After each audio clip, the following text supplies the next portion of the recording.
Hi, July 28th. Here comes the weekend. Having lived in big East Coast cities, my joke is, sorry for the hot weather out here where the computer is, it's reacting that way. Maybe if I don't move my lips, it'll look like the computer's doing better. Having lived in East Coast cities, my joke was that in 1980 on, if Japan declared war on the United States on a Friday, they could fax us and declare war, and we'd fax them back and tell them try Monday. Well, anyway, here comes the weekend, and this huge debate about, gee golly, does the United States have the natural resources and the intellectual and moral capacity to act responsibly as an entity on planet Earth? Well, I'm going with the premise that we do, and it's my opinion from garnering my information from the media that's available on the internet, and I watch practically the media that's available on cable TV on the internet for my information, that the great powers behind the scenes are looking to the populace of the United States to trickle up some responses. You could make a case that those with the money and influence want to see us more focused in our response. So I'd add that if Obama, who has mentioned making money available for students to get computers, if we get a country that people have the capacity to watch 1 to 5 hours of news per week and respond accordingly with a computer, then we, I believe, have a country that's intelligent enough to not just have a Tea Party that is a reactionary party that has funding from those that can fund people who complain without having new ideas, to the tune of having their own bus system to go around the country and complain. Well, that's swell.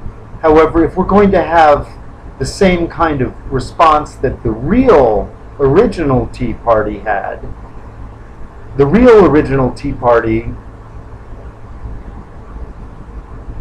had an audience that responded to things like pamphlets and newspapers. And when a pamphlet and a newspaper showed up, it was a big deal. People thought, and they talked, and they responded. If we can vote for American Idol,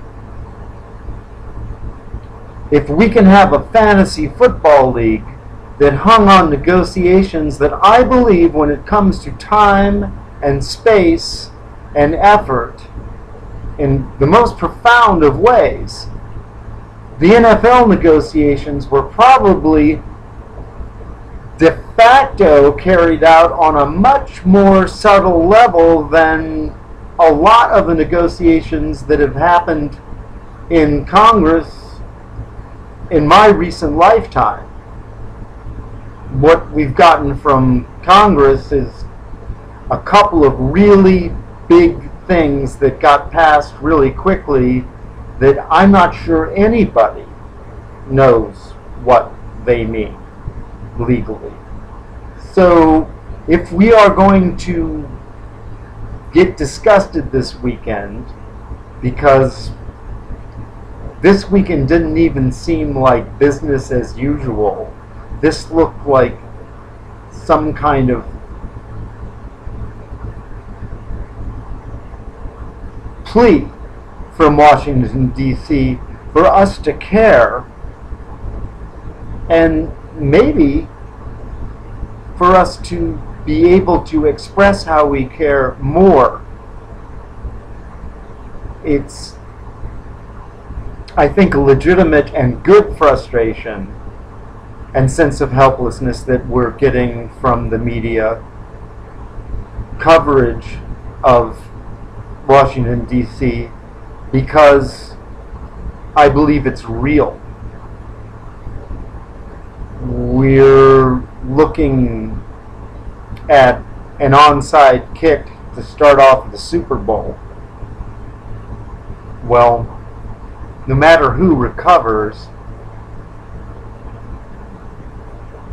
palpably the message we're getting is that what we want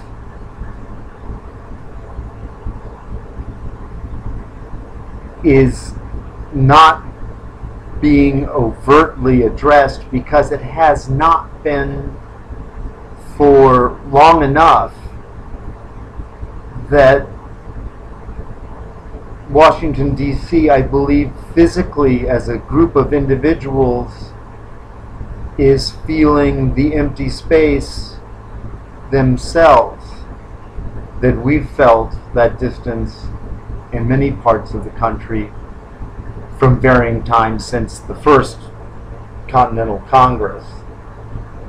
However, I'd argue that in the information age, when everyone could express themselves, what we're getting from Washington, D.C.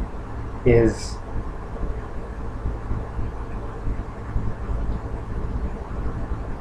a sense of meaninglessness about their lives.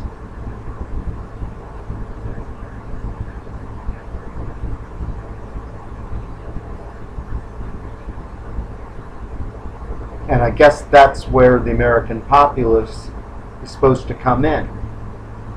And how we do it, well, I guess that should be the fun part.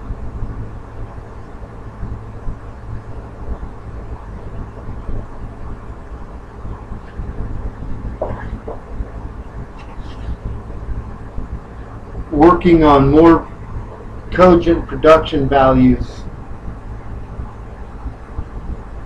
and tighter packaging in two other kinds of venues. One being these rehearsed ones, and two others coming up. There's three others coming up. Two of them are there, and the others are going to be something more like you might see on a news commercial or a public service commercial, quicker.